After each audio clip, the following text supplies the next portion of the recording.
வணக்கம். நான் இறையழகன், தமிழ் நிலம் தமிழ் பண்ணை வேளாண் சுற்றுலா நடுவர். இன்னைக்கு மாமல்லபுரத்தில் ஒரு உலகளாவிய சுற்றுலா உச்சி மாநாடு நடந்திருக்கு.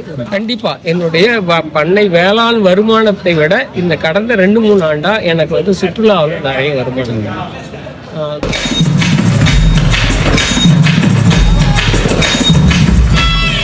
அண்மையில் செங்கல்பட்டு மாவட்டம் மாமல்லபுரத்தில் தமிழ்நாடு உலகளாவிய சுற்றுலா உச்சி மாநாடு 2026 மாண்புமிகு தமிழ்நாடு முதலமைச்சர் தலைமையில் நடைபெற்றது.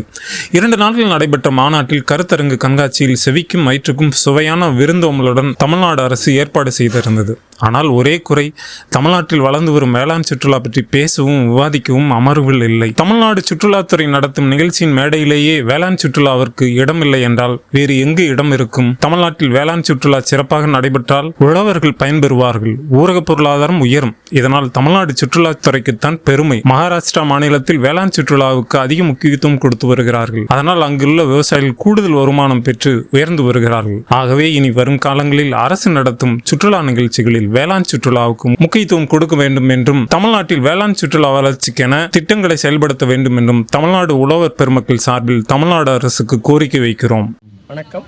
நான் இறையழகன், தமிழ் நிலம் தமிழ் பண்ணை வேளாண் சுற்றுலா நடுவர். இன்னைக்கு மாமல்லபுரத்தில் ஒரு உலகளாவிய சுற்றுலா உச்சி மாநாடு நடந்திருக்கு. ஒரு அருமையான ஏற்பாடு. இது தேவை. ஏன்னா தமிழ்நாட்டில் சுற்றுலாவுக்கான வாய்ப்புகள் கொட்டி கிடக்குது. அதை எடுத்து எல்லாருக்கும் இது பண்றதுக்கு அரசு துணைக்கு இருக்கு. இந்த சுற்றுலாவில் இன்னும் ஒரு சிறப்பு அம்சம் தான் இந்த மாநாட்டில் வேளாண் சுற்றுலாவை நம்ம தமிழ்நாடு அரசு கையில் எடுத்துருக்குது. அது மிக மகிழ்ச்சி. நம்ம உழவர்களுக்கு மிக மிக அருமையான வாய்ப்பு. நம்மளுடைய தமிழ்நிலம் தமிழ் பண்ணையே சிறப்பிச்சிருக்காங்க. 1 லட்சம் ரூபாய் பணப்பரிசும் கொடுத்துருக்குறாங்க, நம்மளை பாராட்டி இருக்கிறாங்க. அது ஒரு பெரிய நிகழ்வு இந்த மாநாட்டில். இந்த வேளாண் சுற்றுலாவை தமிழ்நாடு அரசு இன்னும் நிறைய கொண்டு போய், இப்போ என்னுடைய கணக்குப்படி தமிழ்நாட்டில் ஒரு 1 லட்சம் வேளாண் சுற்றுலா நடுவங்களுக்கு வாய்ப்பு இருக்குது. ஒரு 10 லட்சம் வேலை வாய்ப்பும் பெருக்க முடியும். நம்மளுடைய உழவர்களுடைய பொருளாதார வலிவும் மேம்படும். இதை இந்த நேரத்தில் இதை நான் சொல்லி கொடுத்துருக்கிறேன். வேளாண் சுற்றுலா உலக அளவில் நிறைய போயின்னு இருக்கு. தமிழ்நாடும் அதை உலக பட்டியலில் சேரணுன்ற அந்த நேரத்தில் சொல்லிக்கிறேன். வணக்கம்.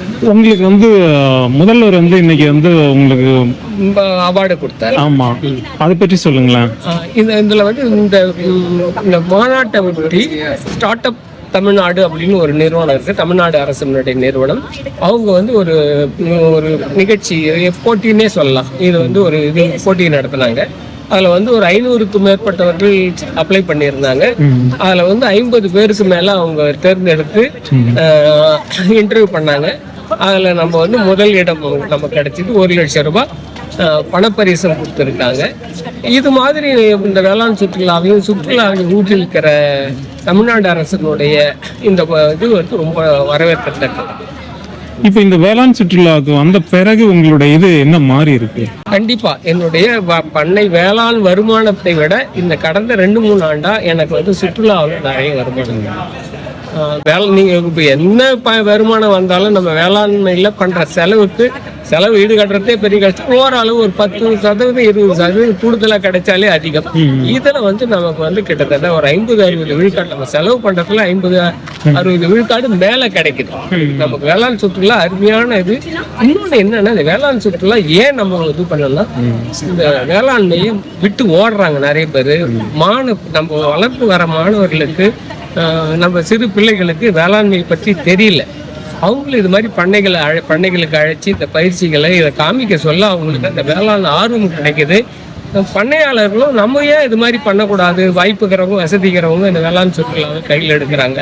இப்போ அது மாதிரி நிறைய பேர் எடுத்திருக்காங்க. தமிழ்நாடு அளவில் ஒரு 200-300 பேர் இந்த வேளாண் சுற்றுலாவில் இறங்கியிருக்காங்க. இது தமிழ்நாடு அரசு இன்னும் பெருசா போச்சுன்னா ஆயிரக்கணக்கானோர் இதில் இறங்குறதுக்கு வாய்ப்பு இருக்கு. இப்போ மகாராஷ்டிராலாம் பார்த்தீங்கன்னா ஒரு 5 ஏக்கர் நிலம் வச்சிருந்தாவே அவர்லாம் ஒரு மாசத்துக்கு 50,000 ரூபாய் இந்த வேளாண் சுற்றுலா மூலமே வருமானம் வரக்கூடிய பண்ணைகள்லாம் இருக்கு. அந்த மாதிரி தமிழகத்துல வாய்ப்பு இருக்கா? உண்மைதான். மகாராஷ்டிரா அரசு இதுக்காக ஒரு துறையை தொடங்கியிருக்கு. வேளாண் சுற்றுலா மேம்பாட்டு கழகம்னு ஒன்று அவங்க தொடங்கியிருக்காங்க. அது மாதிரி வேளாண் சுற்றுலாவுக்கு ஒரு துறையை நம்ம தமிழ்நாடு அரசு தொடங்கணும். கண்டிப்பா வந்து இது வந்து அரசு வந்து நம்ம விவசாயிகளுக்கு ரொம்ப இதை பண்ணணும். எப்படி ஏன்னா இன்னொரு இதுன்னா இந்த மாதிரி தொடங்குறதுக்கு ஒரே இடத்துல அனுமதி தரணும். நம்ம மகாராஷ்டிரா அரசு இந்த வேளாண் சுற்றுலாவில் இருக்கிற உழவர்களுக்கு வரி விலக்கு அனுப்பிச்சிருக்காங்க. ஒரே இடத்துல ஒரே ஒன் அம்பராலாவிலேயே எல்லா அனுமதியும் அவங்க கொடுக்குறாங்க. இது எப்படி இது வேளாண் விளைபொருள்களுக்கு எப்படி வரி இல்லையோ, எந்த வரியும் இல்லையோ, அதே மாதிரி வேளாண் சுற்றுலாவுக்கு எந்த வரியும் இல்லாம மகாராஷ்டிரா அரசு பண்ணியிருக்கு. உத்தரப்பிரதேச அரசும் அது மாதிரி அதை பின்பற்றி உத்தரப்பிரதேச அரசும் பண்ணியிருக்கு, கோவா அரசும் பண்ணியிருக்குது. இப்போ தமிழ்நாடு அரசும் அதை பின்பற்றி எங்களுடைய வேளாண் சுற்றுலாவை ஒரு வேளாண் நடவடிக்கை, வேளாண் ஆக்டிவிட்டியாவே கருதி எந்த வரி விதிப்பும் பண்ணக்கூடாது. எங்களுக்கு வந்து வங்கி கடனோ மற்ற ஃபண்டிங்கோ எங்களுக்கு இது பண்ணணும். இதில் வந்து சப்சிடியும் இப்போ அவங்க 35-40 விழுக்காடு அளவுக்கு சப்சிடி கொடுக்குறாங்க இந்த ஃபண்டிங்கில். அது மாதிரியான இது பண்ணால் கண்டிப்பாக தமிழ்நாடு வேளாண், ஏன்னா வந்து ஏற்கனவே சுற்றுலாவில் முதன்மை இடம் வகிக்கிறது தமிழ்நாடு, வேளாண் சுற்றுலாவிலும் முதன்மை இடம் வகிக்கிறதுக்கு தமிழ்நாடு அரசு முன்னெடுக்கும். இப்போ விருது கொடுக்கும்போது வந்து முதலமைச்சர்கிட்ட எதுவும் சொன்னீங்களே, என்ன சொன்னீங்க?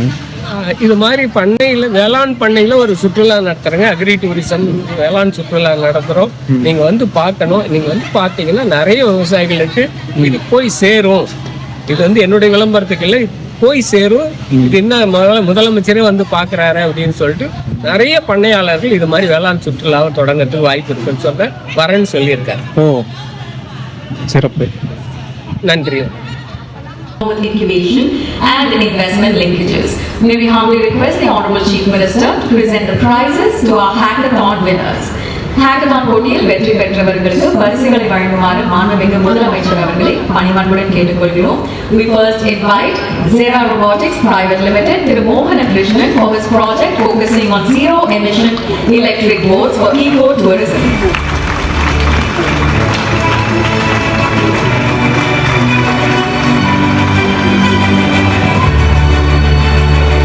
Joining us next is Devasigamani from Tamil Nilam, Tamil Pannai, focusing on his project, a 15-acre organic food forest, which will be taking forward and driving agri-tourism in the area.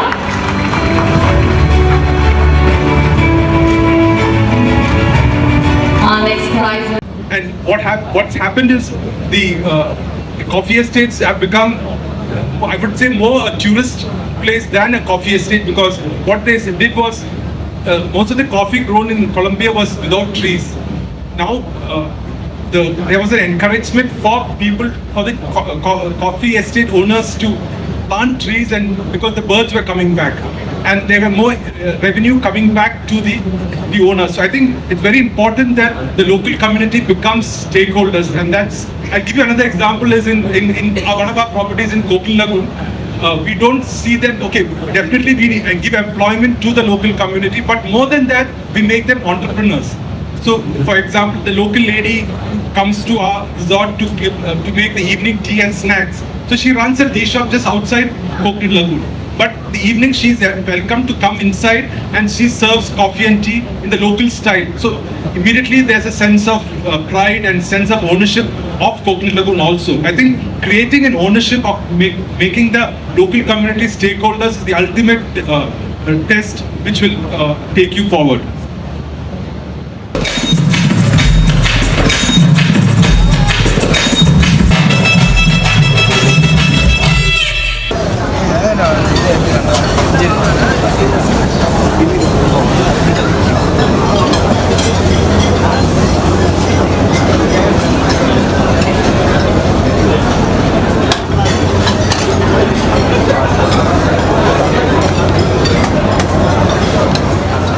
நோக்கி சென்றவர்களுக்கோ இந்த வேளாண்மை மறந்து போச்சு. அவங்க மறக்கடிக்கப்பட்ட மறந்து போன வேளாண்மையை அவங்களுக்கு காமிக்கிறோம். இது எந்த நாட்டு மரம், இந்த மரத்தால பயன் என்ன, இது என்ன காய், இது என்ன பழம், இதை எப்படி பயிர் செய்யலாம், இது எந்த பருவத்துல பயிர் செய்யலாம், இதுக்கு விதை போடுறது எப்படி, நாற்று நடுறது எப்படி, களை எடுக்கிறது எப்படி, தண்ணீர் பாய்ச்சது எப்படி, எப்படின்னு சொல்லிட்டு அந்த வேளாண் கல்வியும் வரவங்களுக்கு நம்ம சொல்லித்தரோம்.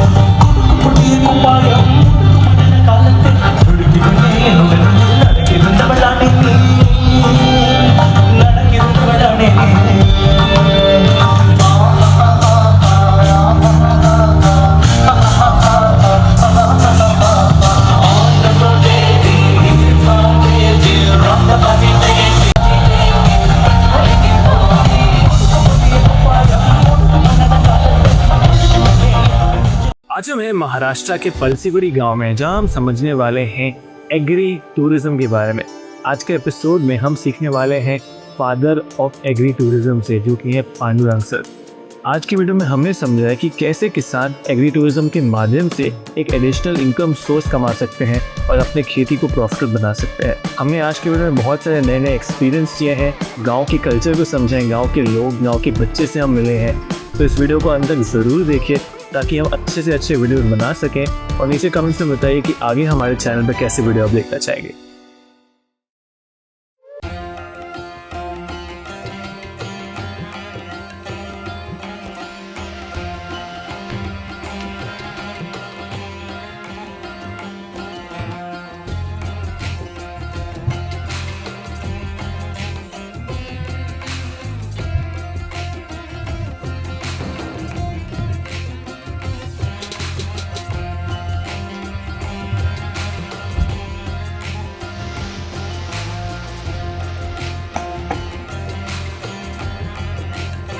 உலகமெல்லாம் பருவமழை ஒத்தபடி பெய்யட்டும், உழவரெல்லாம் தானியத்தை உவப்புடனே பெருக்கட்டும்.